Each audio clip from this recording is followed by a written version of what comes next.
সভাপতি মণ্ডলী, উপস্থিত হযরত উলামায়ে কেরাম, এলাকার গণ্যমান্য মুরব্বীগণ, স্থানীয় এবং দূর দূরান্ত থেকে আগত দিনদরদী কোরআন প্রেমী তাওহীদ জনতা এবং পর্দার আড়ালে থাকা মা বোনেরা, আলহামদুলিল্লাহ, সে মাগরিবের পর থেকে উলামায়ে কেরাম কোরআন ও সুন্নাহর আলোকে অত্যন্ত গুরুত্বপূর্ণ আলোচনা করছেন। আল্লাহ তাআলা সকল হযরতের ইলমে, আমলে, হায়াতে, পরিবারে সবকিছুতে বরকত দান করুন। আমাদের সবাইকে তাদের উত্তম পরামর্শ ও দিক নির্দেশনাগুলোকে আমলে পরিণত করার তৌফিক দান করুন। আল্লাহ তাআলা জমিনের মধ্যে আমাদের যাদেরকে পাঠিয়েছেন, যেহেতু পাঠিয়েছেন পরীক্ষা করার জন্য, সুতরাং জীবনের পরতে পরতে প্রতিটা ক্ষেত্রে ক্ষেত্রে পরীক্ষা দিয়ে যেতে হবে। কখনো সকলের পরীক্ষা, কখনো সবরের পরীক্ষা, কখনো আল্লাহ দিয়ে দেখবেন বান্দা শুকরিয়া আদায় করে কিনা, কখনো আল্লাহ তাআলা না দিয়ে দেখবেন বান্দা ঠিকঠাক ভাবে সবর করে কিনা। যেমন বিগত শতাব্দী ছিল আমাদের জন্য বড় একটা সবরের যুগ। ইসলামী খেলাফত পতনের পর দেশে দেশে সারা দুনিয়া জুড়ে মুসলমান শুধু জুলুম আর জুলুমিশ হয়ে গেছে।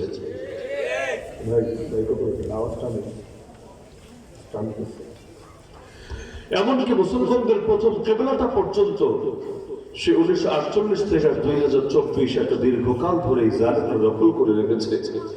একাধিকবার এটার মধ্যে ভাঙন পর্যন্ত চালিয়েছে। বাবরি মসজিদকে ভেঙে সেই কবে শহীদ করেছে। পৃথিবীর আরো কত জায়গায় কত শত শত মসজিদকে মাটির সাথে মিশিয়ে দেওয়া হয়েছে। এমনকি আল্লাহ রাসূল সাল্লাল্লাহু আলাইহি ওয়াসাল্লামকে পর্যন্ত বাকি রাখে নাই। নিয়মিত দেশে দেশে আল্লাহ রাসূলকে গালি দিয়েছে, চিত্র করেছে, কত ভাবে তার শানে মুস্তাফিয়া গাদুরি করেছে। এমনকি দেশে দেশে উলামায়ে কেরামকে পর্যন্ত জুলুম করেছে, নির্যাতন করেছে। ইসলামের কথা বলা, হকের কথা বলা, হকের পথে চলা, এগুলোকে পর্যন্ত নিষিদ্ধ করে রেখেছে। দীর্ঘ এক জুলুমের পরে আলহামদুলিল্লাহ আল্লাহ তাআলা আবার পৃথিবীর বিভিন্ন প্রান্তে মুসলমানদেরকে মাথা উঁচু করে দাঁড়ানোর তৌফিক দিয়েছে। আফগানিস্তান স্বাধীন হয়েছে, সিরিয়া স্বাধীন হয়েছে, যদিও আরো কিছু রক্তক্ষয়ী সংঘর্ষ তাদেরকে পার করতে হবে। ইসরায়েল আর আমেরিকা মিলে যৌথভাবে আক্রমণ চালাচ্ছে। দেশের ভেতরে গৃহযুদ্ধের আশঙ্কা আছে। দোয়া করি আল্লাহ তাআলা তাদেরকে এক নিরাপদ জীবন যাপন করার তৌফিক দান করুন। আরো অনেক জায়গায় আলহামদুলিল্লাহ দেখা যাচ্ছে মাজলুমান জেগে উঠছে আর জালিমরা একে একে লেজ গুটিয়ে পালাতে বাধ্য হচ্ছে। শুধু আমাদের এখানে যে পলায়নের ঘটনা ঘটেছে এমন তো না। এই সিরিয়া, তার আগে আফগানিস্তান, তার আগে শ্রীলঙ্কা, সারা দুনিয়াতে শুরু হয়েছে। আল্লাহ চাইলে এই ধারা সামনে চলতে থাকবে। সামনে বিশ্ব আরো কত কত দেশ বাকি আছে। ইনশাআল্লাহ আল্লাহ যদি চান এক শতাব্দী ব্যাপী তো মাইল খেলাম। ইনশাআল্লাহ এই শতাব্দী জালিমদের পলায়নের শতাব্দী, মাজলুমদের বিজয় শতাব্দী।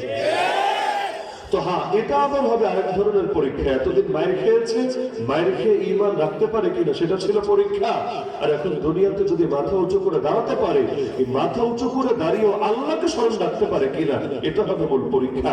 কিন্তু সিরাতে মুস্তাকিমের উপর বান্দাকে টিকে থাকতে চাইলে প্রতিটা মুহূর্তে তাকে পরীক্ষা দিতে হবে। আর সিরাতে মুস্তাকিম থেকে যদি সরে যায়, টিকে থাকতে নাই পারে, কিয়ামতের ময়দানে পুল সিরাত অতিক্রম করবে কিভাবে? আজকে মৌলিকভাবে পুল সিরাতের ব্যাপারে সামান্য কিছু ধারণা দেব, এরপর আলোচনা নীতিটা দেব ইনশাআল্লাহ। এই পুল সিরাতের উপর দিয়ে চলতে চাইলে, মাথায় গেঁথে রাখেন, পুল সিরাতের উপর দিয়ে চলতে চাইলে সিরাতে মুস্তাকিমের উপর দিয়ে চলতে হবে। সিরাতে মুস্তাকিমের উপর দিয়ে যে যেই গতিতে চলবে, পুল সিরাতের উপর দিয়েও শেষ এই গতিতেই চলতে পারবে। মূলত শব্দ একই। পুল, আরবিতে পুল কোন শব্দ নেই। এটা উর্দু, ফার্সি, বাংলায় আমরা বলি পুল সিরাত। আরবিতে বলে শুধু সিরাত, সিরাতুন।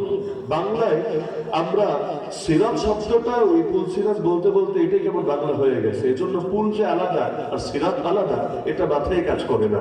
মূলত শব্দ হলো সিরাত। আর সিরাতে মুস্তাকিম যখন বলি, সেখানেও শব্দ একই, সিরাত, নামও এক, বৈশিষ্ট্য এক। এই সিরাত আর ওই সিরাত, এই সিরাতের উপর দিয়ে যে চলবে, ওই সিরাতের উপর দিয়ে সে চলবে। এই সিরাতের থেকে যে কেটে যাবে, টুকরা হবে, বিচ্ছিন্ন হবে, সরে যাবে, পুল সিরাতের উপর থেকেও সে বিচ্ছিন্ন হয়ে, টুকরা হয়ে জাহান্নামে নিক্ষিপ্ত হবে। কারণ একদিকে হাসরের ময়দান, একদিকে জান্নাত, মাঝখানে জাহান্নাম। সে জাহান্নামের উপর দিয়ে টানিয়ে দেওয়া হবে এই পুল, যা হবে চুলের চাইতেও চিকন, তরবারির চাইতেও ধারালো। সাইডে আবার একের পর এক, একের পর এক বিভিন্ন ধরনের ভয়াবহ পর্যায়ে ধারালো আংটা থাকবে, যার আঘাতে কারো গা থেকে রক্ত বের হবে, কারো চামড়া কাটবে, কারো গোশত কাটবে, কেউ ক্ষত বিক্ষত হতে হতে হতে টুকরা টুকরা হয়ে জাহান্নামে পড়বে, আর কেউ এমন ভাবে জান্নাতে তো প্রবেশ করবে, তো জান্নাতে প্রবেশ করতে চাইলেও ইতিমধ্যে তার দেহটা বিভিন্ন কারণে ক্ষত বিক্ষত হতে থাকবে।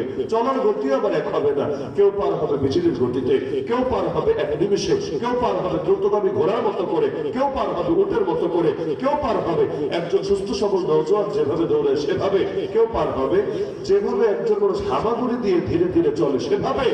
আর কারো চলার গতি এতটা মন্থর হবে যে মনে হবে তার কাছে এই বুঝে জাহান্নামে নিক্ষিপ্ত হবে। অবশেষে আল্লাহ তাআলা তাকে শেষ সময়ে জান্নাতে প্রবেশ করার তৌফিক দিবেন। তাহলে সেদিন চলবে কি দিয়ে, আর চলার গতির তারতম্য হবে কি কারণে? কিয়ামতের ময়দানে পুলসিরাতের উপর দিয়ে মানুষ মূলত চলবে নূর দিয়ে। নূর মানে আলো। যার কাছে নূর থাকবে সে পারবে চলতে, যার কাছে নূর থাকবে না সে চলতে পারবে না। দুনিয়াতে রাতের বেলা যদি গাড়ি চালাতে চান আপনার লাইট লাগবে, স্বাভাবিক ব্যাপার। না হলে রাস্তা দিয়ে চালাচ্ছে না গাতায় গিয়ে নামছেন, আপনি নিজেকে আলাদা করবেন কিভাবে? ভিজিবিলিটি যত বেশি থাকবে আপনার চলার গতিটাও তত সুন্দর হবে। এই যেমন এখন কুয়াশা পড়ে, প্রায় ফ্লাইট পর্যন্ত ডিলে হয়ে যায়, 1 ঘন্টা আগে ছাড়ার কথা ছাড়ে গিয়ে আরো 5 ঘন্টা পরে। এমন এলোমেলো হয় কেন? কারণ সামনে ঠিকভাবে দেখতে পারেন না কুয়াশার কারণে। আবার দেখা যায় আপনার গাড়িতে ভালো লাইট লাগানো নাই, অটোগুলোতে যেমন লাইট লাগানো থাকে, সামনে থেকে তাকালে আপনার চোখ ঝালাপালা হয়ে যাবে, কিন্তু ড্রাইভারও ঠিকভাবে দেখে না, মানে আপনারও লস তারও লস। এমন পচা লাইট লাগায় সামনের লোকেরও চোখের সমস্যা, আবার নিজেও ঠিক মতো দেখতে পারে না। তো এইরকম লাইট যদি প্রাইভেট কারে লাগায়, এরপর যদি রাতের বেলা 120-এ টান দেন, তাহলে কবরে যাওয়া ছাড়া আখিরাতে যাওয়া ছাড়া দ্বিতীয় কোনো পথ আপনার সামনে থাকবে না। তো পুলসিরাত যদি অতিক্রম করতে চায় গতির সাথে, তাহলে খুব স্পষ্ট একটা বিষয়, নূরের মাত্রা বাড়াতে হবে, নূরের কোয়ালিটি বাড়াতে হবে। নূর যতটা পাওয়ারফুল হবে চলার গতিও ততটা সুদৃঢ় হবে। দুনিয়াতে আপনি যদি চান যে আপনার গাড়িটা সুন্দরভাবে আগাবে, রাতের বেলা ড্রাইভ করবেন আপনি নিরাপদে, তাহলে অবশ্যই ভালো লাইটের ফিকির করতে হবে। হাসরের ময়দানে না চাঁদ থাকবে না সূর্য থাকবে পুলসিরাতের উপর দিয়ে চলার সময়, তাহলে পুলসিরাতে চলবেন কিসের আলো দিয়ে? আল্লাহ রাসূল সাল্লাল্লাহু আলাইহি ওয়াসাল্লাম বলেছেন সেদিন মুমিনদেরকে নূর দেওয়া হবে। এক একজনের এক এক সাইজের নূর। কারো নূর হবে পাহাড়ের মতো, কারো নূর হবে এতটা ক্ষুদ্র হাতে থাকা যেন খেজুরের একটা বিচির মতো, আর কারো নূর হবে এর চাইতেও সামান্য। আল্লাহ রাসূল বলেন বিদ্যানগুলির মধ্যে একবার জ্বলবে আবার কিছুক্ষণ পর নিভে যাবে। যখন জ্বলবে কিছু দূর চলবে, আবার যখন নিভবে সোজা হয়ে দাঁড়িয়ে থাকবে, আবার যখন চলবে আরেকটু চলবে, আবার যখন নিভবে তখন তাকে দাঁড়াতে হবে। তো দেখা যায় এক একজনের নূরের গতিতে পার্থক্য থাকবে। তো এখন নূরের ভিত্তিতে যেহেতু চলবে, সুতরাং নূর যেমন হবে চলার গতি তেমন হবে। এই ভূমিকাটা মাথায় রাখেন। এবার বোঝেন কোরআন মাজিদের একটা আয়াত, 28 নম্বর পারা সূরাতুল হাদীদ আয়াত নম্বর 12। আল্লাহ জানাচ্ছেন ইয়াউমা তারাল মুমিনিনা ওয়াল মুমিনাতি ইয়াসআ নূরুহুম বাইনা আইদিহিম ওয়া বিআইমানিহিম। হে নবী আপনি দেখবেন সেদিন মুমিন পুরুষ আর মুমিন নারীদের সামনে দিয়ে এবং ডান পাশ দিয়ে নূর ছুটতে থাকবে। সামনে দিয়ে ডান পাশ দিয়ে কেন? বাকি পাশগুলোতে কি সমস্যা দেখা দিয়েছে? কিয়ামতের দিন যেহেতু ঈমানদারদেরকে নেক আমল দেওয়া হবে এভাবে, একে তো সামনের দিকে আবার ডান হাতে, আর বদকারদেরকে তাদের বদ আমলগুলো দেওয়া হবে এভাবে না, বরং একে তো বাম হাতে, তার মধ্যে বাম হাতটা বুকের ভেতর দিয়ে ঢুকিয়ে পিঠের পেছন থেকে বের করে এরপর সেখানে তার বদ আমল রেখে দেওয়া হবে। যাদেরকে ডান হাতে আমলনামা দেওয়া হবে তাদের অবস্থান হবে আরশের ডান পাশে। সূরা ওয়াকিয়ায় তাদের নামই দেওয়া হয়েছে আসহাবুল ইয়ামিন, ডানের অধিবাসী, ডানপন্থী। আর যাদেরকে বাম হাতে আমলনামা দেওয়া হবে এদেরকে সূরাতুল ওয়াকিয়ায় বলা হয়েছে আসহাবুশ শিমাল, বামপন্থী, বামের অধিবাসী। তো যারা ডান হাতে নেক আমল পাবে, একে তো ওই সময় থেকে এতটা খুশি হবে, নিজে তো নেক আমল পড়বেই, কারণ কিয়ামতের দিন পড়ে শোনাতে হবে না। ইকরা কিতাবাক কাফা বিনাফসিকা আল-ইয়াওমা আলাইকা হাসিবা। আল্লাহ জানিয়েছেন বান্দাকে বলে দেওয়া হবে বান্দা তোর নিজের আমল তুই নিজেই পড়, কারণ আজকে তোর হিসাব দেওয়ার জন্য তুই নিজেই যথেষ্ট। তো যখন একজন ব্যক্তি নেক আমল পেয়ে সেটা পড়বে, নিজে তো খুশি হবেই হবে। কোরআনে আছে সে বলতে শুরু করবে হা ওয়া কিতাবিয়া, আরে তোমরা আসো আমার নেক আমলটা একটু পড়ো। ইন্নী যালামতু আন্নী মুলাকিন হিসাবিয়া, আমার দিলে বিশ্বাস ছিল আমাকে একদিন আমাকে আমার হিসাবের সম্মুখীন হতে হবে। আল্লাহ তাআলা এখন আমাকে আমার নেক আমলটা বড় সুন্দরভাবে দিয়েছে। আর যাদেরকে বাম হাতে আমলনামা দেওয়া হবে, আমলনামা পেয়ে এত বেশি কষ্ট পাবে তারা, বলে উঠবে ওয়াম্মা মান উতিয়া কিতাবাহু বিশিমালি ফায়াকুলু ইয়া লাইতানি লাম উতা কিতাবিয়া। হায় আমাদেরকে যদি আমাদের আমলনামা একেবারে নাই দেওয়া হতো, ওয়ালাম আদরি মা হিসাবিয়া, যদি এটা জানতেই না পারতাম আমাদের হিসাব কি হবে। ইয়া লাইতাহা কানাতিল কাদিয়া, হায় মৃত্যু যদি সবকিছু শেষ করে দিয়ে যেত। মা আগনা আন্নি মালিয়া, আমার এত মাল কোনো কাজে আসলো না। হালাকা আন্নি সুলতানিয়া, আমার ক্ষমতা আমার থেকে হারায় গেল। তাফসীরগুলো করার পরে যখন পুলসিরাতের সামনে তাদেরকে নিয়ে দাঁড় করানো হবে, কাফেরদেরকে আর কষ্ট করে পুলসিরাত পর্যন্ত যাওয়া লাগবে না, কারণ ওদেরকে বিনা হিসাবে জাহান্নামে ফেলা হবে। ও তো দুনিয়াতে সিরাতে মুস্তাকিমে চলেই নাই, সিরাতে মুস্তাকিমে যেহেতু চলে নাই, ওর পুলসিরাতে ওঠার দরকারটা কি? বিনা হিসাবে জাহান্নাম। এখন দুই শ্রেণীকে নিয়ে আসা হবে, এক শ্রেণী হলো ঈমানদার আর আরেক শ্রেণী হলো মুনাফিক। মুনাফিক যদিও কাফের, তো ভিতরে ভিতরে কাফের, বাইরে তো আবার সাথে ঈমানদার। এই মুনাফিকদেরকে হাজির করা হবে। অনেক মুফাসসিরের মধ্যে এই মুনাফিকদেরকে প্রাথমিকভাবে নূর দেওয়া হবে, প্রাথমিকভাবে। এরা তো নূর পেয়ে মহা খুশি। যাক, দুনিয়াতেও তো আইওয়াস করে চলেছে, আজও মনে হয় আইওয়াস করতে পেরেছে। আল্লাহ মনে হয় টের পাই নাই, ফেরেশতারা মনে হয় বোঝে নাই যে আমি কোন দলের লোক, এজন্য আমারও দেখি নূর দিয়ে দিয়েছে, মহা খুশি। কেন তাকে দেওয়া হবে নূর? ইউখাদিউন আল্লাহ ওয়া হুয়া খাদিউহুম। কোরআনে আছে মুনাফিকরা আল্লাহর সঙ্গে ধোঁকাবাজি করে আর আল্লাহ ওদের সঙ্গে কৌশল করে। ধোঁকা দিতে চায় মানুষকে, তো চায় আল্লাহরই চায়। আল্লাহর সঙ্গে যে ধোকার খেলা খেলে, ওর চাইতে বড় ধোকাবাজ কে আছে? সবচাইতে বড় চোর কাকে বলে? যে মাহফিলে আইফোন চুরি করে তারা সবচাইতে বড় চোর বলে না, সবচাইতে বড় চোর বলে যে নামাজে চুরি করে, নামাজে রুকুতে সিজদায় আরো বিভিন্ন অংশের মধ্যে চুরি করে, আল্লাহর সঙ্গে ফাঁকিবাজি করার চেষ্টা করে।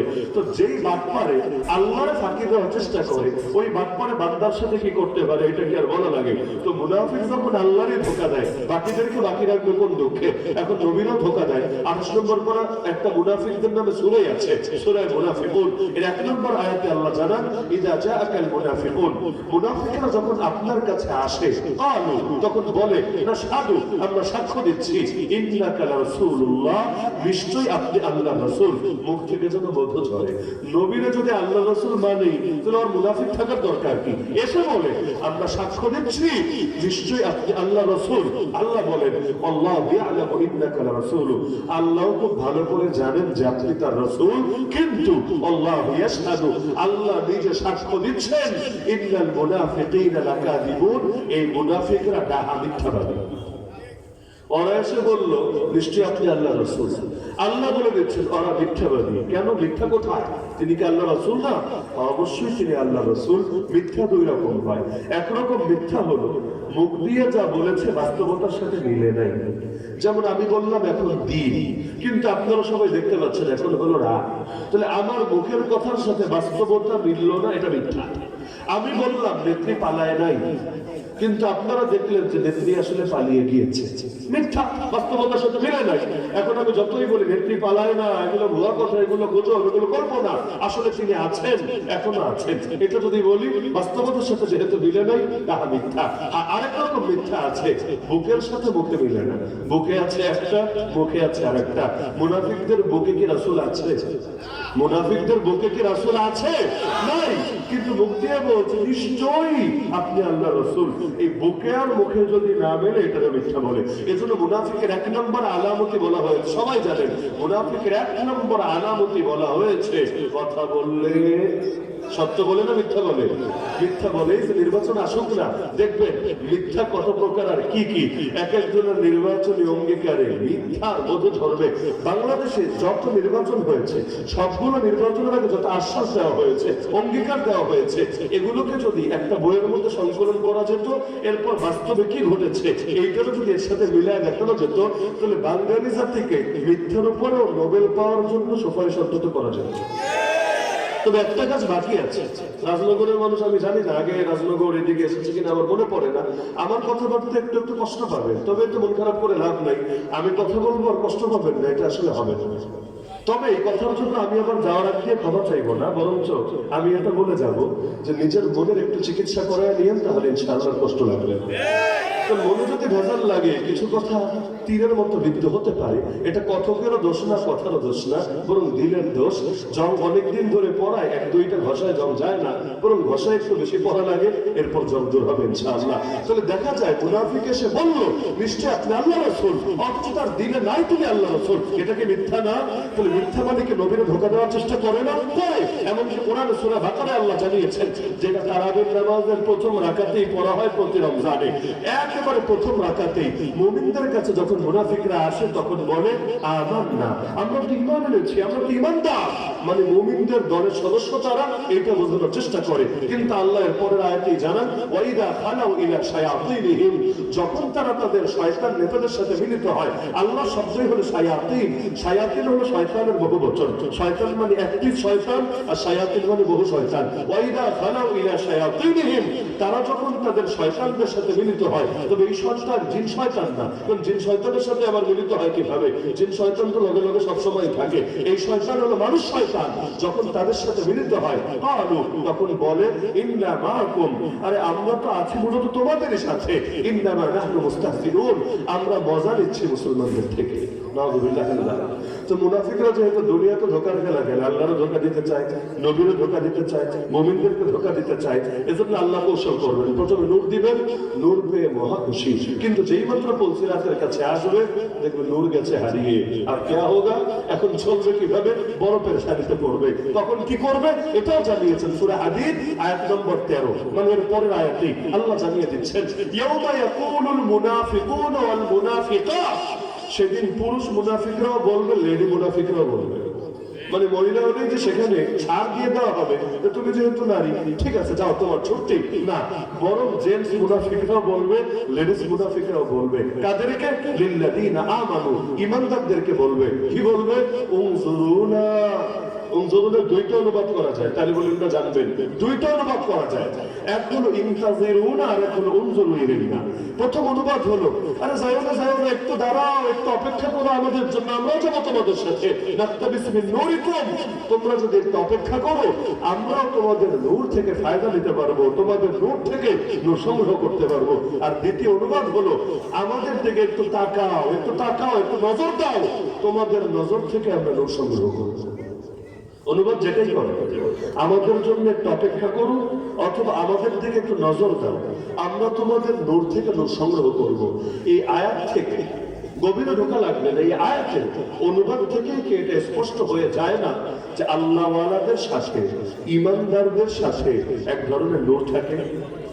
নূর যদি নাই থাকে তাহলে নজর দিলে কি হবে? নূর যদি নাই থাকে তাহলে অপেক্ষা করলে তাদের সোহবত পেলে কি হবে? দুনিয়াতে না বুঝলেও পুলসিরাতের সামনে দাঁড়িয়ে ঠিকই বুঝবে যে সার্কেল চেঞ্জ না করলে হয় না, সৎসঙ্গে স্বর্গবাস, অসৎসঙ্গে সর্বনাশ। মুমিনদের কাছে নূর থাকে, মুমিনদের সঙ্গে যারা নিয়মিত ওঠা বসা করে আল্লাহ তাআলা ধীরে ধীরে তাদেরকেও নূরানি বানায়। এই যে মাহফিল হচ্ছে না এখানে, মাহফিলে মাঝে মাঝে এমন লোক থাকে যে আসলে অশুনতে আসে, রাস্তা দিয়ে যাচ্ছিল, ভাবলো কি হচ্ছে একটু দেখে যাই তো, কোন হুজুর বয়ান করছে দেখে যায়। ওই রকম টাইমও যখন ফেরেশতা ঘোষণা দেয়, হাদিসের মধ্যে আছে ফেরেশতা কি ঘোষণা দেয়? কুমু মাগফুরান লাকুম ক্বাদ বুদ্দিলাত সাইয়্যাতিকুম হাসানাত, তোমরা ওঠো এমন অবস্থায় তোমাদের সব গুনাহগুলোকে মাফ করে দেওয়া হয়েছে এবং তোমাদের সব গুনাহকে নেক আমল দ্বারা বদলে দেওয়া হয়েছে। এই বিচ্ছু বাহিনী কোন মাদ্রাসার? এরা সবাই এই মাদ্রাসার। আপনারা এতটা পেরেশানিতে বললেন কেন? এই যে নুরানি বক্তব্য এদের বলছি, সবাই মিলে গোল মিটিং করতেছেন, কিসের জন্য পেরেশানিতে? যদি ওঠা লাগে সবাই একসাথে ওঠেন, সাইড করে দেন, সমস্যা নেই, টেনশনের দরকার নেই। কিন্তু এক জায়গায় বসে সবাই গোল মিটিং করলে এটা বারবার নজরে বাঁধে না? স্বাভাবিক ব্যাপার। মাদ্রাসার উস্তাদরা বিষয়গুলো খেয়াল করা দরকার আপনাদের। তো এখন ফেরেশতা এসে ঘোষণা দেয় যে তোমরা ওঠো এমন অবস্থায় তোমাদের সব পাপগুলোকে মাফ করে দেওয়া হয়েছে এবং তোমাদের গুনাহগুলোকে নেক আমল দ্বারা বদলে দেওয়া হয়েছে। পেছনে ভাইদের যেহেতু কষ্ট হচ্ছে তাহলে বলুন আপনারা একটু জায়গা দিয়ে দেন, ওনারা বসুক, ওনাদের জন্য সহজ হবে। আপনারা তো এই মাদ্রাসা, আপনাদের তো আলাদা জায়গার দরকার নেই মনে হয়, এদিকে আসেন, চলে আসেন, বিভিন্ন জিম্মেদারি পালন করতে পারবেন। এই যে উঠে আসেন, উঠে আসেন। হ্যাঁ, আর বাকিরা একটু সামনের দিকে আসেন, পেছনে ভাইদের জায়গা করে দেন, অনেকে দাঁড়ানো, তাদের একটু বসার ব্যবস্থা করে দেন। সম্মানিত অতিথিবৃন্দ, আমরা একে অপরকে জায়গা দিয়ে সাহায্য করি। সামনে যারা আছেন একটু আগান, সামনে যারা আছেন একটু আগান, ইনশাআল্লাহ জায়গা হবে। পিছনে অনেক ভাই দাঁড়িয়ে আছেন, তো হরকত সে বরকত। আমরা একটু নাড়া দিয়ে ইনশাআল্লাহ জায়গা হবে। আমাদের অনেক ভাই দাঁড়িয়ে ওয়াজ শুনতেছেন। আমাদের জামিয়ার ছাত্ররা যারা আছো, তোমরা সবাই ফিন্ডাল থেকে বাহির হয়ে যাও। এখন তোমরা জামিয়ার নুরানি ক্লাসরুমে চলে যাও। আমরা যারা দাঁড়িয়ে আছি, যাদের জন্য জায়গা খালি করা হয়েছে, দয়া করে আপনারা বসে যান। বসলে আশা করি ফিন্ডালের সৌন্দর্যতা এবং মাহফিলের সৌন্দর্যতা উভয়ই আসবে। তো ফেরেশতারা যখন এই ঘোষণা দেয়, আল্লাহ যখন বলে দেন যে তোমরা গিয়ে খবর ঘোষণা জানিয়ে দাও, তখন ফেরেশতারা বলে, আল্লাহ এখানে এমন কিছু বান্দা আছে যারা জিকিরের জন্য আসে নাই, আপনাকে স্মরণ করার জন্য আসে নাই, তারা রাস্তা দিয়ে যাচ্ছিল, তারা সামান্য সময়ের জন্য বসেছে, এখানে কি হচ্ছে এটা দেখার জন্য। আল্লাহ তখন জানিয়ে দেন, হুমুল কওমু লা ইয়াশকা জালিসুহুম, এরা এমন ভাগ্যবান সম্প্রদায়, এদের সাথে এসে যে বসে সেও কাপড় পরা হয় না। তাহলে মুমিনদের সহবতে নূর থাকে, মুমিনদের নজরে বিশেষ নূর থাকে, যার কারণে দেখা যায় মুনাফিকরা পর্যন্ত তখন রিকোয়েস্ট করবে, চলে যেও না আমাদেরকে ছেড়ে, একটু নজর দাও, একটু অপেক্ষা করো আমাদের জন্য, আমরাও তোমাদের নূর থেকে নূর সংগ্রহ করবো। তখন মুমিনরা জবাব দিবে, ইরজিউ ওয়ারাআকুম ফালতামিসু নূরা, আরে তোরা পেছনে যা, পেছনে গিয়ে নূর খুঁজে নিয়ে আয়। এটা শুনে ওরা ভাববে পেছনে মনে হয় স্টকে কয়েক কেজি নূর জমা আছে, পেছনে গেলে বাক্স খুললে মানে নূর পাওয়া যাবে, সেখান থেকে নূর নিয়ে আসবে।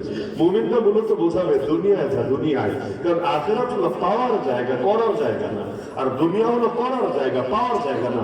দুনিয়াকে বলা হয় দারুল আমাল, আমলের ঘর, আর আখিরাতকে বলা হয় দারুল জাযা, বিনিময়ের ঘর। এজন্য সূরা ফাতিহার 3 নম্বর আয়াতে আমরা বলি মালিক ইয়াউমিদ্দিন। ইয়াউমুদ্দিন শব্দের অর্থ হলো কিয়ামত দিবস, বিচার দিবস। তো কিয়ামতের দিনকে বিচার দিবস কেন বলে? এজন্যই বলে আসল বিচার আচার, আসল প্রাপ্তি মূলত কিয়ামতের দিনই হবে। দুনিয়ার পাওয়া কোনো পাওয়াই না। দুনিয়ায় জালেম যে শাস্তি পায়, এটাও কোনো শাস্তি না। আর দুনিয়া আপনারা যা কিছু নিয়ামত পান, এটাও কোনো নিয়ামত না। আখিরাতে যখন পাবে, তখন মনে হবে দুনিয়ার এগুলো তো ওটার সঙ্গে কোনো তুলনায় চলে যাবে। এজন্য হাদিসে আছে, দুনিয়া সবচাইতে বেশি কষ্ট ছিল যেই লোকটা, দ্বীনের জন্য যাকে সারা জীবন কষ্ট করতে হয়েছে, হাসরের ময়দানে আল্লাহ ফেরেশতা দিয়ে পাঠাবেন, ওকে সামান্য সময় জান্নাতে নিয়ে একটু ঘুরিয়ে আনা, এরপর ওর থেকে ফিডব্যাক নেব যে জান্নাতে কি দেখে আসলো, কেমন লাগলো, তার অনুভূতি কি, তার প্রতিক্রিয়া কি। যখন ফেরেশতারা কিছু সময় ঘুরিয়ে আনবে, আল্লাহ জিজ্ঞাসা করবে, কি রে বান্দা, তুমি নাকি দুনিয়াতে সবচাইতে বেশি কষ্টে ছিলা, ঈমানের জন্য তোমাকে সবচাইতে বেশি কোরবানি দিতে হয়েছে। ও সামান্য সময় জান্নাতে ঘুরে এসে বলবে, আল্লাহ আপনার জাতে পাকের কসম করে বলি, কষ্ট কি জিনিস তাই তো আমার মনে নাই। আর দুনিয়াতে সবচাইতে বেশি সুখে ছিল, শান্তিতে ছিল যে ব্যক্তি, এমন এক ব্যক্তিকে আল্লাহ ফেরেশতা দিয়ে পাঠাবেন, যাও ওকে সামান্য সময় জাহান্নাম থেকে ঘুরিয়ে নিল। কারণ দুনিয়াতে যদিও বহু সুখ পেয়েছে, কিন্তু এই সুখের বেড়ে পড়ে আল্লাহকে ভুলে গিয়েছে, যিনি সুখ দান করেছেন তার প্রতি অস্বীকৃতি জ্ঞাপন করেছে। তো সামান্য সময় যখন জাহান্নাম থেকে ঘুরিয়ে আনা হবে, আল্লাহ জিজ্ঞাসা করবে, কিরে বান্দা, তুই নাকি দুনিয়ার সবচাইতে বেশি সুখী ছিলি, বিলাসী ছিলি? সে বলবে, আল্লাহ আপনার জাতে পাকের কসম করে বলি, সুখ কি জিনিস তাই তো আমার মনে নাই। কোন সেই নিয়ামত, যেই নিয়ামত পেলে সব দুঃখ ভুলে যায়? কোন সেই কষ্ট, কোন সেই আযাব, যে আযাব বান্দা পেলে জীবনের সব নিয়ামত গুলো, সব সুখ গুলো মুহূর্তে বিলীন হয়ে যায়? এইটা যদি বান্দা কল্পনা করতে রাখতে পার করা সম্ভব না। আপনার সামনে দিয়ে যখন একজন সুন্দরী রূপসী রমণা হেঁটে যায়, আপনি যখন তার দিকে তাকান, একটা বার কি মনে পড়ে যে 5 সেকেন্ড, 10 সেকেন্ড, 20 সেকেন্ড, 1 মিনিট না একটা মজা নিলাম? কিন্তু কিয়ামতের দিন আল্লাহ ধরে চোখের মধ্যে যখন জ্বলন্ত সীসা ঢেলে দিবে, ওই সীসা সয়ে নেওয়ার ক্ষমতা কোনো বাপের বেটার আছে? যদি নাই থাকে এই 5 সেকেন্ড 10 সেকেন্ডের মজা পেলে কি হবে আর না পেলে কি হবে, কিন্তু এই আযাব আর গজব সর্বত ক্ষমতা তো কারো নাই। এজন্য হাদিসে বলা হয়েছে বুদ্ধিমানকে আর বোকাকে নবী পরিচয় দিচ্ছেন, আল কাইয়িসু মান দানা নাফসাহু ওয়া আমিলা লিমা বা'দাল মাউত। বুদ্ধিমান সে নিজের হিসাব নিজে নেয় আর মৃত্যু পরবর্তী জীবনের জন্য কাজ করে যায়। ওয়াল আজিজু মান আতবা নাফসাহু হাওয়াহা।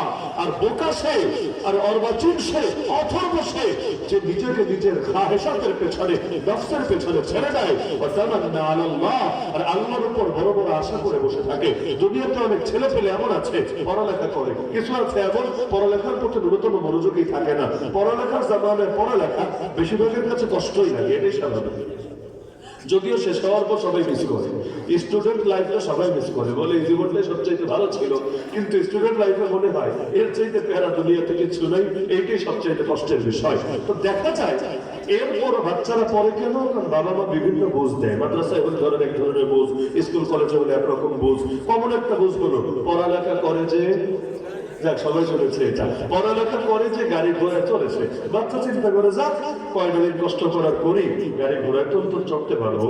এটা এজন্য বোঝায় না যে পড়ালেখা না করলে গাড়ি থেকে উঠাবে না, ঘোড়া কেউ ছড়াবে না, সেটা না। একটা কথার কথা যে ভবিষ্যতে তুমি সঙ্গে রাখতে পারবা, যদিও নিশ্চিত না। কারণ এমনও হতে পারে পড়ালেখা শেষ করে সার্টিফিকেট নিয়ে যেদিন চাকরিতে জয়েন করবে, যেদিন ব্যবসা প্রতিষ্ঠানে যাবে, আর আগের দিনে তার ইন্তেকাল হয়ে গেছে। হতে পারে দুনিয়াতে কষ্ট করেছে কিন্তু ফল ভোগ করতে পারে নাই, খুবই পসিবল, মোটা অস্বাভাবিক কোনো ব্যাপার না এটা। তারপরে কষ্ট করে কেন, যে একদিন আমি ভোগ করবো। এখন তো পড়ালেখা শেষ করতে করতে লাইফের অর্ধেক শেষ। গড় আয়ু যদি হয় 66 বছর, আপনার পড়ালেখা শেষ করতে 26, 27, 28, 30, 32 তো হয়েই যায়। জীবনের বড় অংশ এবং মূল অংশ কেন বলছি, কারণ ভোগের টাইমিং তো এটা।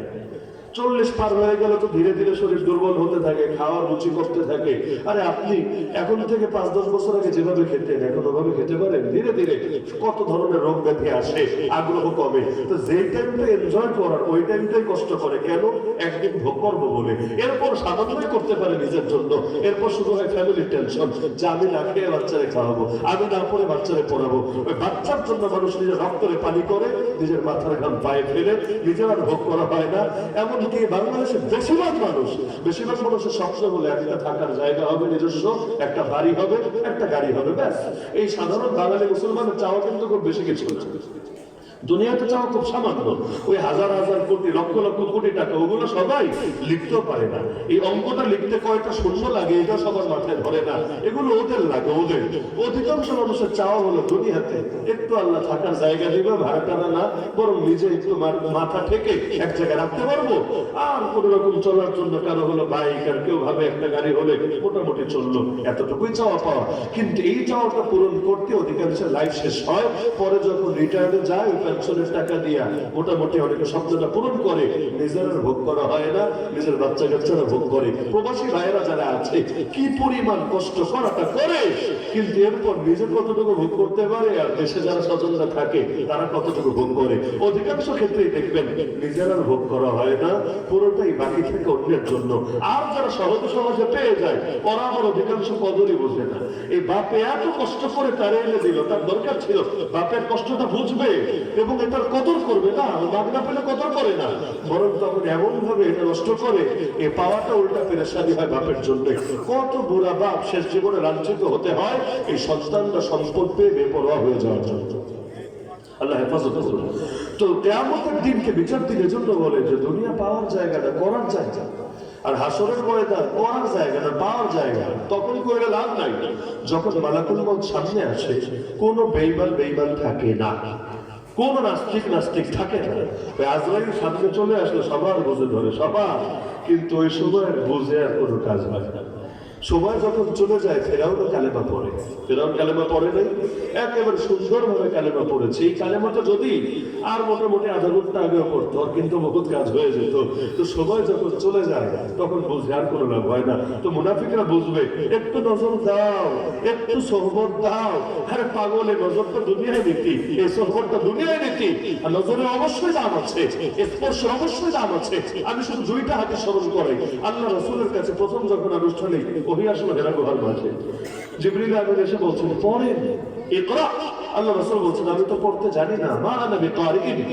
জিবরিল আমিন নবীজিকে ধরে সিনার সঙ্গে সিনা লাগালো, এমন জোরে এক চাপ দিল, আল্লাহ রাসূল বলেন বুখারীর হাদিস, হাত্তা বালাগা মিনিল জুহদা, মনে হচ্ছিল জানি বের হয়ে যাবে, সর্বোচ্চ কষ্ট হয়েছে। এরপর আবার ছেড়ে দিয়ে বলেন পরে চাপ একটা দেওয়া শেষ, তো ফেরেশতার চাপ, জিনের চাপ খাইলে তো আপনার খুঁজে পাওয়া যাবে। আর সেখানে জিবরিল আমিন তো 600টা ডানা আছে, একটা ডানা লম্বা করলে আর দুনিয়ায় কোনো ফাঁকা জায়গা থাকবে না, কত জনপদকে এক আসার দিয়ে ধপাস করে বরবাদ করে ছাড়লো। সেখানে আল্লাহ নবীরে একবার চাপ দিয়ে ছেড়ে দিয়ে আবার বলে পড়েন, নবীর একে জবাব, আমি তো পড়তে জানি না, মা নবী পারেন। আবার দিল চাপ, ছেড়ে দিয়ে পড়েন। আল্লাহ রাসূল বললেন একে জবাব, আমি তো পড়তে জানি না। এই 3 নম্বর বার আর এক চাপ দিল, এরপর আর কিচ্ছু বলা লাগলো না, নবী নিজেই শুরু করলেন ইকরা বিসমি রাব্বিকাল্লাযী খালাক, খালাকাল ইনসানা মিন আলাক, ইকরা ওয়া রাব্বুকাল আকরাম আল্লাযী আল্লামা বিল কলম, আল্লামাল ইনসানা মা লাম ইয়ালাম। এই 2 মিনিট আগেও যিনি বলছেন পড়তে জানি না, 2 মিনিট পর তিনি পড়তে শুরু করলেন কিভাবে? আরে সিনার সঙ্গে সিনা লাগার মধ্যে কিছু যদি নাই থাকে, তাহলে জিবরিল আমিন নবীর 3 বার বুকে জড়ায় নিলেন কোন যুক্তিতে? আল্লাহ রাসূলের কাছে দ্বিতীয় ঘটনা, আল্লাহ রাসূলের কাছে এক যুবক আসলো, এসে বলল ইয়া রাসূলুল্লাহ, নিজেকে আর কন্ট্রোল করতে পারছি না, ভয় হচ্ছে আমি মনে হয় জিনায় জড়িয়ে যাব। দৈনিক ডাক্তারের কাছে যেমন লোকচুরির কিছু নেই, সব সমস্যা মানুষ খুলে বলে, আল্লাহ রাসূলের চাইতে বড় রুহানি চিকিৎসক কে আছে? তার কাছে যদি নিজের হালাতগুলো শেয়ার না করে কার সাথে করবে? ইয়া রাসূলুল্লাহ পারছি না, কি করতে পারি আমাকে পরামর্শ দেন। আল্লাহ রাসূল 2টা কাজ করলেন। প্রথমে যুক্তি দিয়ে বোঝালেন, শোনো, কার সাথে জিনা করবা? তুমি কি পছন্দ করবা তোমার বোনের সাথে, তোমার স্ত্রীর সাথে, তোমার মেয়ের সাথে কোনো পরপর জিনা করো? সে বলে আল্লাহর কসম কিছুতেই না। নবী বলেন তাহলে তুমি যার সাথে জিনা করবা সেও কারো না কারো মেয়ে, কারো না কারো বোন, কারো না কারো স্ত্রী। তো নিজের জন্য যেটা পছন্দ করবা না, আরেকজনের জন্য সেটা কিভাবে করবা? তো যুক্তিটা মূল ব্যাপার না, মূল ব্যাপার আল্লাহ রাসূল এরপরে তার সিনার মধ্যে নিজের হাত মোবারক বোলায় দিলেন। কি যে ছিল নবীজির হাতে, সেই সাহাবী বলেন বুড়া বয়সে গিয়ে যে ওই দিনের পর থেকে আল্লাহ আমার ভেতর থেকে জিনার খেয়াল এমন ভাবে বের করেছে, জিনার চিন্তা করা তো দূরের কথা, জীবনে কোনোদিন কোনো নারীর উপরে কুদৃষ্টিও পড়ে ফেলছে, এমনকি কুদৃষ্টি করার কল্পনাও আসে নাই। তাহলে হাতের মধ্যে কিছু ছিল না, কি ছিল না? আরো ঘটনা শোনাই ক্লিয়ার হবে। চোখ, আমি আপনাকে দেখছি, আপনি আমাকে দেখছেন, কিন্তু 1 মাইল দূরে কি হচ্ছে না দেখতে পাচ্ছেন। ওমর রাদিয়াল্লাহু আনহু একদিন মদিনার মসজিদে দাঁড়িয়ে খুতবা দিচ্ছেন, এমন সময় হঠাৎ করে চিৎকার করে উঠলেন ইয়া সারিয়া আল জাবাল, হে সারিয়া পাহাড়। সবাই অবাক, কারে ডাকে? সারিয়া এক ব্যক্তির নাম যিনি যুদ্ধের কমান্ডার। যুদ্ধ চলছে এখান থেকে বহু মাইল দূরে, ওমর রাদিয়াল্লাহু আনহু নিজে বাহিনী পাঠিয়েছে, তিনি আছেন মদিনার মসজিদে, যুদ্ধ হচ্ছে বহু বহু বহু দূরে, কিন্তু এখান থেকে সারিয়াকে ডাক দিয়ে বলছে কমান্ডার সারিয়া, পাহাড় পাহাড় পাহাড়। মুসল্লিদের তো মাথায় ধরে না কাহিনী, খুতবার মধ্যে আবার এই কথা বলে কেন? খুতবার মধ্যে তো মানুষ দুনিয়াবী কথাই বলে না, সেখানে আবার এই কমান্ড দিচ্ছে কিসের জন্য? কিন্তু যেহেতু ওমর রাদিয়াল্লাহু আনহু করছেন, কেউ কোনো প্রশ্ন তুললো না, কোনো কথা বললো না, চুপ থাকলো। ওই বাহিনী যখন যুদ্ধ শেষে ফিরে আসলো, সবাই জিজ্ঞাসা করলো তোমাদের কি কোনো অলৌকিক কিছু ঘটেছে? বললো আরে বিরাট ব্যাপার ঘটেছে, আমরা তো আরেকটু হলে শত্রুর ঘেরাওয়ে পড়েই যাচ্ছিলাম, আর একবার ঘেরাওয়ের মধ্যে পড়লে আর জান নিয়ে ফিরে আসা লাগতো না। আল্লাহর কি কুদরত, হঠাৎ করে ওমরের গলা শুনতে পেলাম, চেহারাতে গেলে কিন্তু দেখি অদৃশ্য থেকে ওমরের ভয়েস ভেসে আসছে। ওমর আমাদেরকে বলছে পাহাড় পাহাড় পাহাড়। বুঝে ফেললাম আমাদেরকে পাহাড়ের দিকে গিয়ে পাহাড়কে পেছনে রেখে লড়াই করতে বলছে, কারণ পাহাড়কে পেছনে রেখে লড়াই করলে ঘেরাও ফেলতে পারবে না, পাহাড়ের চূড়া থেকে ঘেরাও করাটা এত সহজ ব্যাপার না। তো ঘেরাও যদি করতে না পারে ইনশাআল্লাহ যুদ্ধ সহজ হবে। তার পরামর্শ মেনে আমরা যুদ্ধ করেছি, আল্লাহ আমাদেরকে নিশ্চিত হার থেকে বাঁচিয়ে নিশ্চিত জয় দিয়ে দিয়েছে। তাহলে মদিনার মসজিদে থেকে এত দূরের দৃশ্য দেখলো কিভাবে? আসলে এই চোখ দিয়ে দেখে নাই, নাজারা বিনুরিল্লাহ, আল্লাহর নূর দিয়ে দেখতে পেয়েছে। এজন্য নূর তো বড় দামি। আল্লাহ রাসূল আল্লাহর কাছে দোয়া করতেন, আমি করি না, আপনি করেন, এই দোয়ারে আমরা জরুরি মনে করি না। আল্লাহ রাসূল দোয়া করতেন আল্লাহুম্মা জাআল ফি কলবি নূরা ওয়া ফি বসরি নূরা ওয়া ফি সামঈ নূরা ওয়া আন ইয়ামিনি নূরা ওয়া আন ইয়াসারি নূরা ওয়া ফাওকি নূরা ওয়া তাহতি নূরা ওয়া আমামি নূরা ওয়া খালফি নূরা ওয়া জাআলনি নূরা। হে আল্লাহ, আমার কলবে নূর দেন, আমার দৃষ্টি শক্তিতে নূর দেন, আমার শ্রবণ শক্তিতে নূর দেন, আমার ডানে নূর দেন, আমার বামে নূর দেন, আমার উপরে নূর দেন, আমার নিচে নূর দেন, আমার সামনে নূর দেন, আমার পেছনে নূর দেন, আমার জন্য নূর দেন, ওয়াজআলনি নূরা, আমাকে নূর বানিয়ে দেন। তাহাজ্জুদের সময় উঠে বলতেন আল্লাহুম্মা লাকাল হামদ আনতা নূরুস সামাওয়াতি ওয়াল আরদ।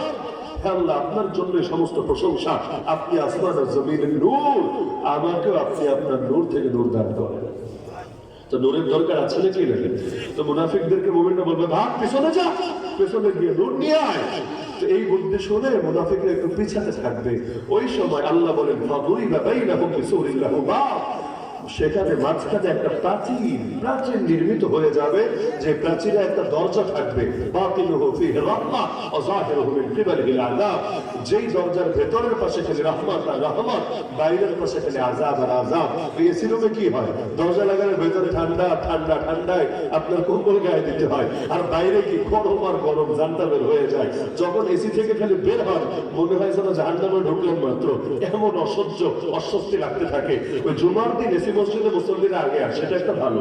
বয়ান দিয়া পাবলিকের আগে আনা যায় না, কিন্তু মসজিদে যদি এসি থাকে না, দেখবেন বিশেষ করে গরমের দিনে 12টা 12টার মধ্যে নিচতলা ভরা, বাইরে আবার খালি নিচতলা ভরা। কেন? এসেছে হুজুরের বয়ান শুনতে না, এসেছে এসির বাতাস খেতে।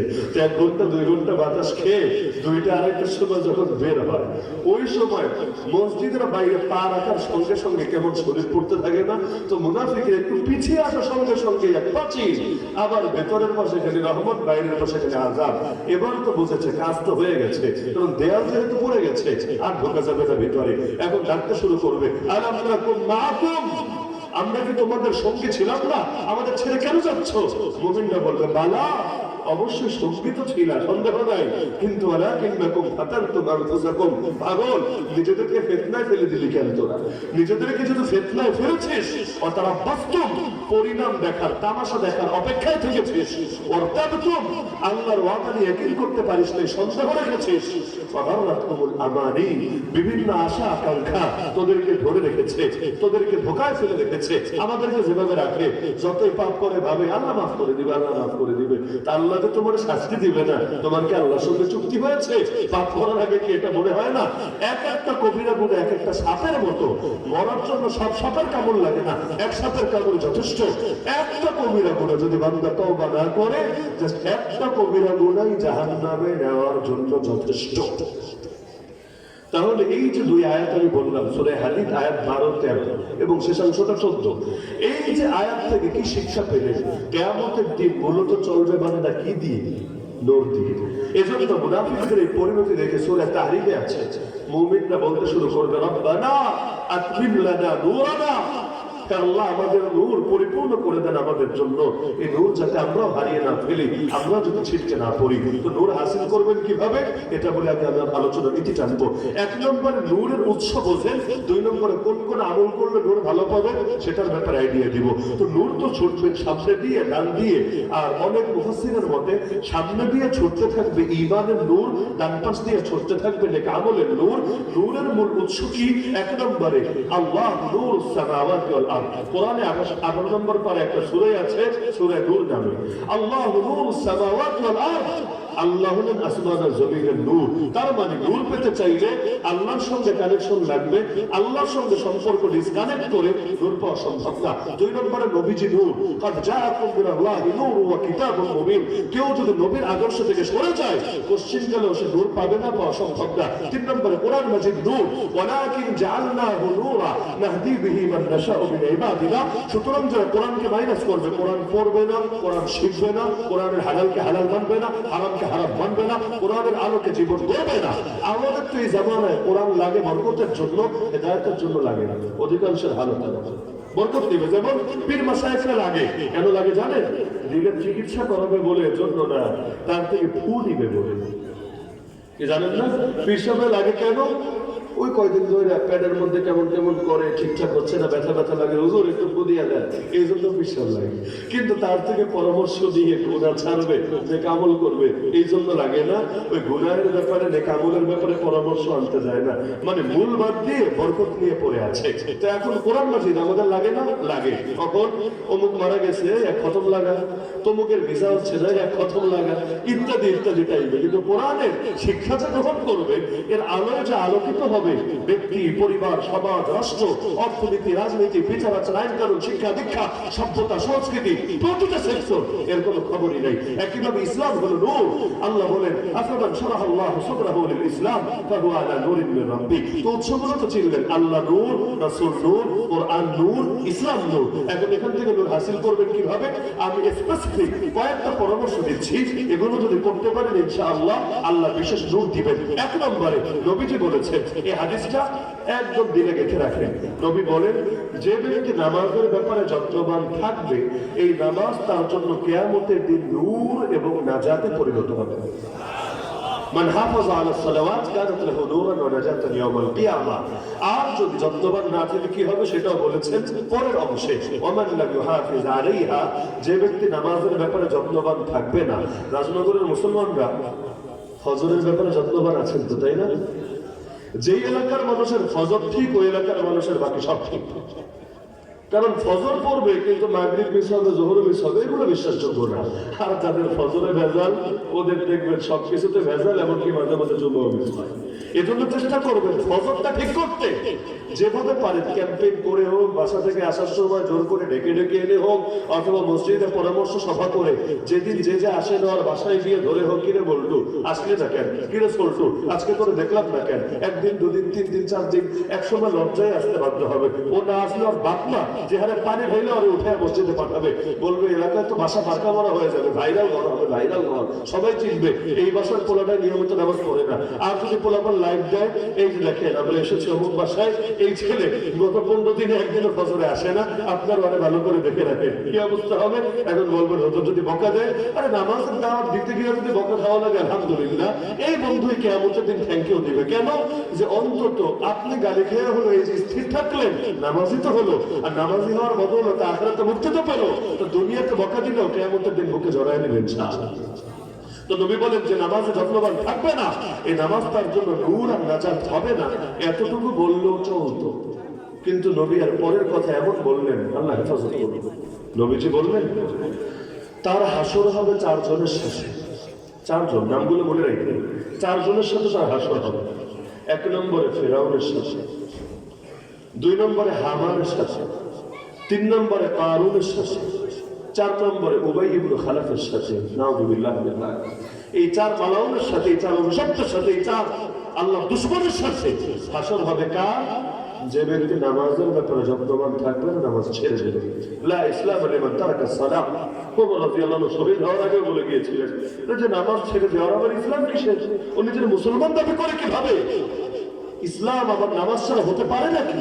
এজন্য যদি নূর চান নামাজ রাখবেই রাখবে। সালাতু নূর ওয়া সাবরু দিয়া। আল্লাহ রাসূল নামাজকে নূর বলেছেন, তো নামাজ রাখতে ধরবেন তো ইনশাআল্লাহ। 2 নম্বর উযু।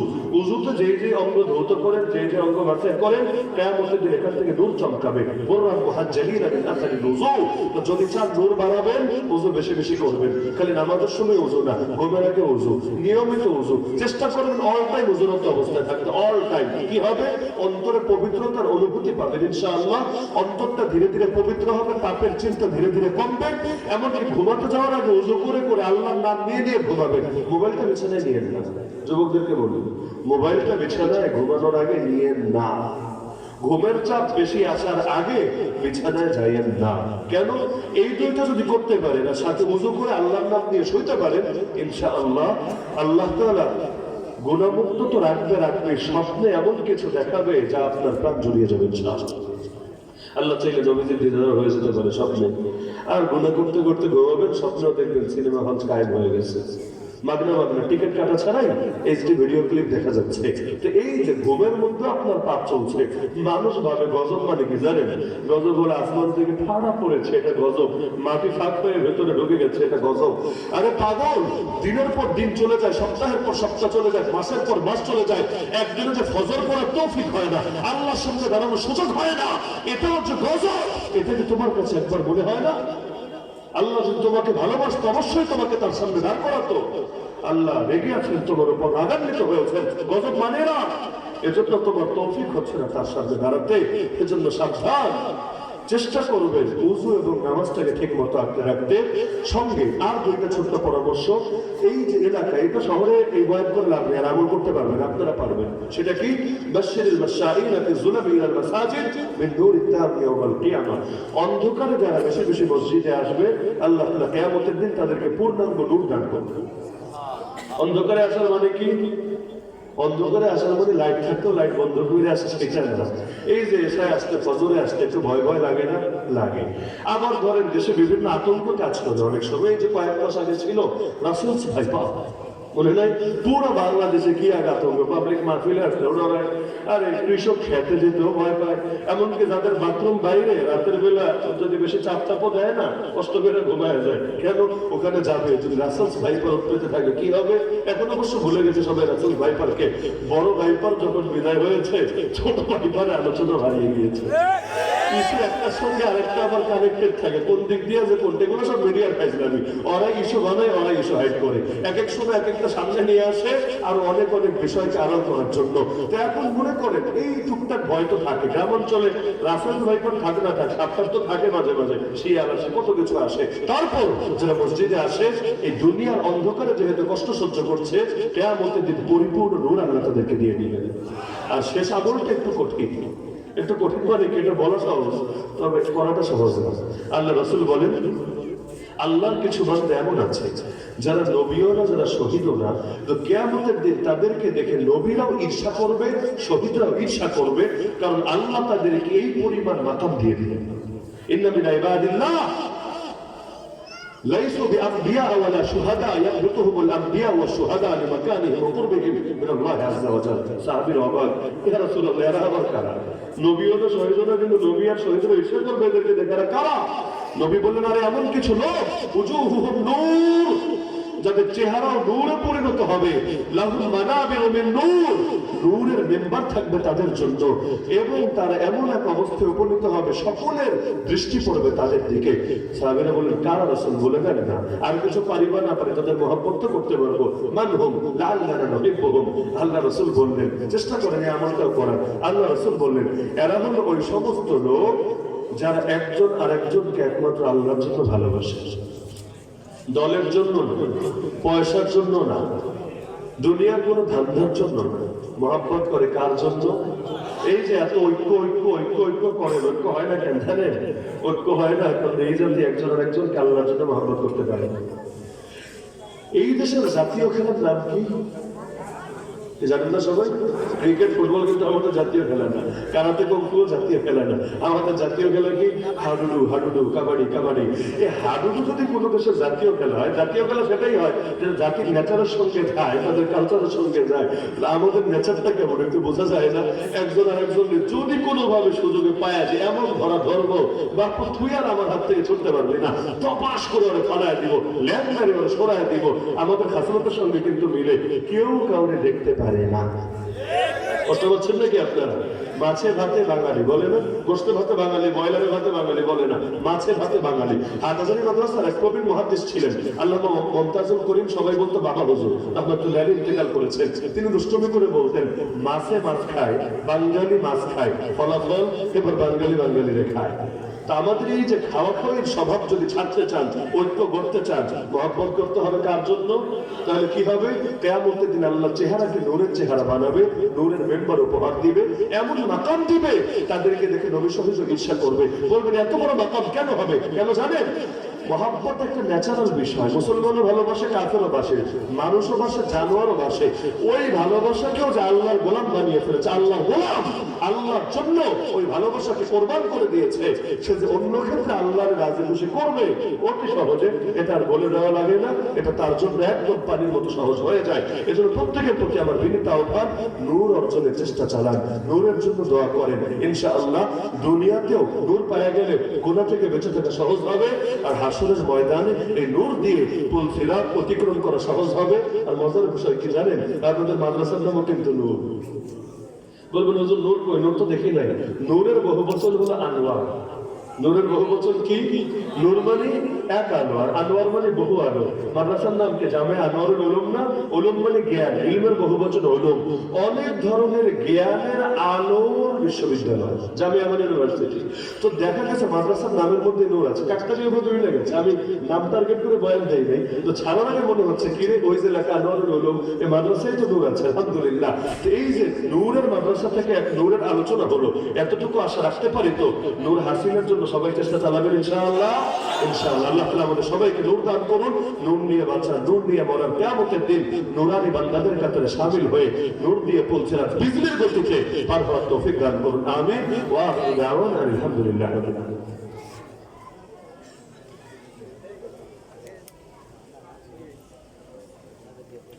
আলহামদুলিল্লাহ। সম্মানিত মেহমানবৃন্দ, জামিয়া আনোয়ার, আপনারা সবাই বসে পড়ুন। হযরতের দোয়া হবে, আপনারা বসে পড়ুন। আমাদের প্রধান অতিথি মুফতি আতাউল্লাহ আহমেদ সাহেব ঢাকা, তিনিও আসেন। সম্মান